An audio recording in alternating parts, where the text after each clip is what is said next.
Pelakon jelita, Rita Rudaini menyela tindakan segelintir pihak yang kurang senang dengan segala perkongsian dan pendedahan dibuat pelakon Puteri Sarah Liana sepanjang 4 tahun berdepan konflik rumah tangga akibat kehadiran orang ketiga. Rita ketika dihubungi berkata tindakan Puteri Sarah berkongsi setiap masalah yang berlaku di media sosial adalah untuk memastikan segala proses yang dilakukan berjalan lancar dan menjawab segala persoalan media berhubung isu rumah tangganya selama ini. Saya tak faham apabila wujud segelintir pihak yang marah dan mempersoalkan tindakan Sarah yang berkongsi masalah rumah tangga yang dihadapi di media sosial. Perkara ini tidak terjadi pada diri anda sendiri, sebaliknya pernah berlaku kepada saya sebelum ini. Sebagai selebriti, kami tak boleh ambil pendekatan untuk terus berdiam diri sepanjang masa. Kalau kami diam, nanti netizen akan terus mengecam. Jadi jalan terbaik adalah berkongsi segala masalah dan proses yang dilakukan. Apa yang dilakukan itu bukan meroyan, sebaliknya kami juga manusia biasa yang ada hati dan perasaan serta anak-anak yang perlu dibela.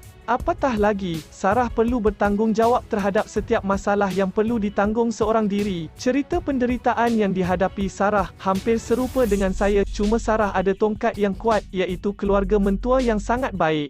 Sedangkan saya pula hanya berjuang seorang diri. Saya pernah diserang bertubi-tubi, tapi apapun, saya kasihan dengan Sarah yang penat cari duit seorang diri. Jadi, janganlah marah atau meluat dengan tindakan yang dibuatnya itu. Anda pun kalau suami atau teman wanita pandang wanita lain pun sudah jeling mata, katanya. Menurut Rita, Syamsul mempunyai hak untuk berkahwin lebih daripada satu, tetapi sebagai ketua keluarga, dia perlu bertanggungjawab dan menyelesaikan masalah yang dihadapi sebelum mengambil keputusan berkahwin dua. Kalau dia nak kahwin 2 atau 3 memang tidak salah, tapi cara yang dilakukan itu tidak tepat. Sepatutnya apabila ada masalah, dia kena balik ke rumah untuk selesaikan. Walaupun dia tidak suka dengan isterinya dan mahu bernikah lagi, dia patut cakap dengan isterinya. Dia patut berterus terang supaya isteri itu tidak tertanya-tanya, bukan selepas dah buat baru nak panggil isteri. Itu satu tindakan yang salah. Kemudian si isteri pula dipersalahkan, sedangkan dia tidak lari ke mana pun. Sarah hanya berada di rumah keluarga Syamsul, jadi siapa yang lari, siapa yang tidak mahu jumpa. Sarah ini hanya menunggu masalah itu diselesaikan, tapi tiada tindakan dibuat. Walaupun Sarah kelihatan kuat, tapi saya tahu, jauh di sudut hati dia sedang menangis, lebih-lebih lagi ketika melihat anak-anaknya. Perasaan sedih itu memang perlu ada dalam diri setiap orang, katanya. Dalam masa sama, Rita mempersoalkan tindakan Ira yang kini sudah bergelar isteri kedua kepada Syamsul, yang sepatutnya memainkan peranan penting dalam menyelesaikan kemelut rumah tangga ini. Kalau dia perempuan yang baik, dia akan menasihati suaminya untuk bertanggungjawab. Dia patut minta suaminya untuk balik ke rumah dan selesaikan apa yang berlaku dengan isteri pertamanya. Wanita itu juga perlu menasihatkan agar suaminya tidak memutuskan silaturahim dengan kedua ibu bapanya dan mengetahui kedudukannya, katanya lagi.